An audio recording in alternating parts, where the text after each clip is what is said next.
Ashamaa akkam jirtu Oromoon biyya keessaa fi biyya alaa jirtan hundinuu bakka jirtan maratti nageenyi koo isin bira haa ga'u. Nuti Oromoonni Jarmanii keessatti argamnu bara kana keessa sirna mootummaa biltsiginnaa kan kaayyoo nafxanyaaf keessatti qabate mormuudha hiriira nagaa qopheessaa turuun keenya ni yaadatama. Mootummaan biltsiginnaa mootummaa hamilee Oromoo dha'uuf yookiin Oromoo cabsuuf jecha yeroo ammaa kana hidhattoota isaatiin hawwanii fi dubartoota Oromoo gudeechisaa jiruudha. Sena nafxanyaa kan abdiin hooganamu jalatti barattoonni Oromoo barnootaaf gara Yuunivarsiitii argamanii reeffi isaanii waraabti bi'eera. Garuu murtiin haqaan argamne yakkamaan seeraaf hin dhiyaanne. Namoonni qulqulluun hidhattoota mootummaatiin ajjeefamanii reeffi isaaniif bineensaaf kennameera. Garuu murtiin haqaa hin kennamne yakkamaan seeraaf hin dhiyaanne.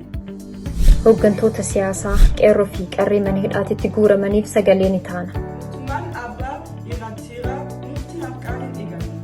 Filannoon haqaa taasifame mootummaan abbaa irree aangoo gadi dhiisuu qaba.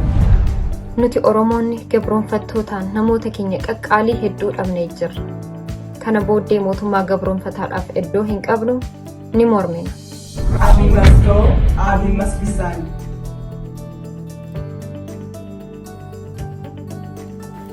Guyyaan hiriirri itti taasifamu jimaata hagayya yookiin August 7 sa'a 10 iddoon magaalaa Nuremberg naannoo Kornmark jedhamutti Hauptbahnhof yookiin Central Station irraa meetira 700 kan fagaatu yoo ta'u miilaan daqiiqaa 8 deemsisa.